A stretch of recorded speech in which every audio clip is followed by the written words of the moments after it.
7 वर्षाच्या दीर्घ प्रतीक्षेनंतर भारताचे पंतप्रधान नरेंद्र मोदी चीनच्या भूमीवर दाखल झाले आहेत। हा दौरा केवळ औपचारिक नाही तर तो भारत-चीन संबंधामध्ये नवं पान लिहिणारा आहे। 2018 नंतर पहिल्यांदाच मोदी चीनमध्ये पाऊल ठेवत आहेत आणि या भेटीत ते फक्त चीनच्या राष्ट्राध्यक्ष शी जिनपिंग यांनाच भेटणार नाहीत तर रशियाचे राष्ट्राध्यक्ष पुतिन यांच्यासोबतही चर्चासत्र घेणार आहेत। ही भेट तियानजिन शहरात होणाऱ्या SCO म्हणजे शांघाय कॉर्पोरेशन ऑर्गनायझेशनच्या शिखर परिषदेच्या निमित्तानं झाली आहे।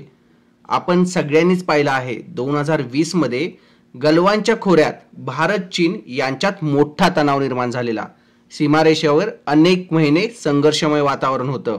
आज त्या तणावातून बाहेर येत संवाद आणि सहकार्याचा नवा मार्ग उघडण्याचा प्रयत्न सुरू होत आहे। भारत या मंचावरून ठाम संदेश देण्याच्या प्रयत्नात आहे। या परिषदेच्या मंचावर पंतप्रधान मोदी स्पष्ट सांगत आहेत, भारत कोणत्याही प्रकारच्या दहशतवादाला झुकणार नाही। जागतिक शांततेसाठी सहकार्य हेच एकमेव उत्तर आहे। आर्थिक, ऊर्जा विषयक आणि तंत्रज्ञानाच्या क्षेत्रात बहुपक्षीय सहकार्य ही काळाची गरज आहे।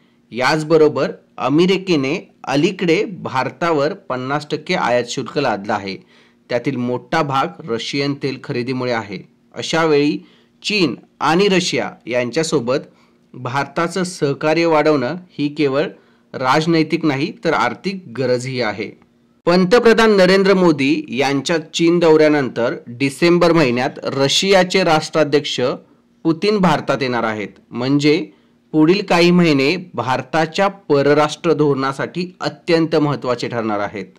ही भेट केवळ मोदी शी जिनपिंग किंवा मोदी पुतिन यांच्या चर्चेपुरती मर्यादित नाही। ही भेट म्हणजे भारताच्या आत्मविश्वासाची घोषणा आहे। आता फक्त पाहुणा नाही तर जागतिक राजकारणातील निर्णायक खेळाडू बनत आहे भारत देश। अमेरिकेने भारतावर पहिल्यांदा 25% टेरिफ लावलं होतं आणि त्याच्यानंतर ते वाढवून 50% केलं।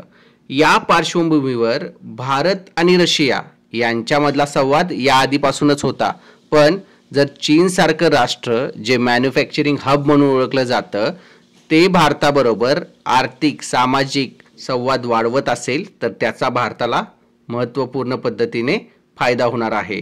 त्याचबरोबर चीन आणि भारत सीमेवरती जे संघर्ष निर्माण होतात त्यामधूनही एक संवादात्मक पद्धतीने निर्णय घ्यायचा झाला तर तोही भारतासाठी फायदेशीर राहणार आहे।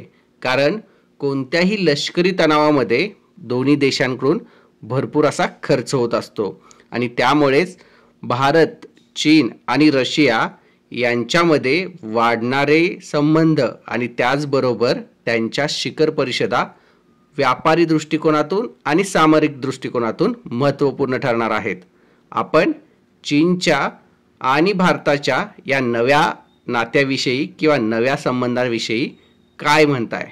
कमेंट करून कळवा आणि आमच्या चॅनेलला सबस्क्राईब करा।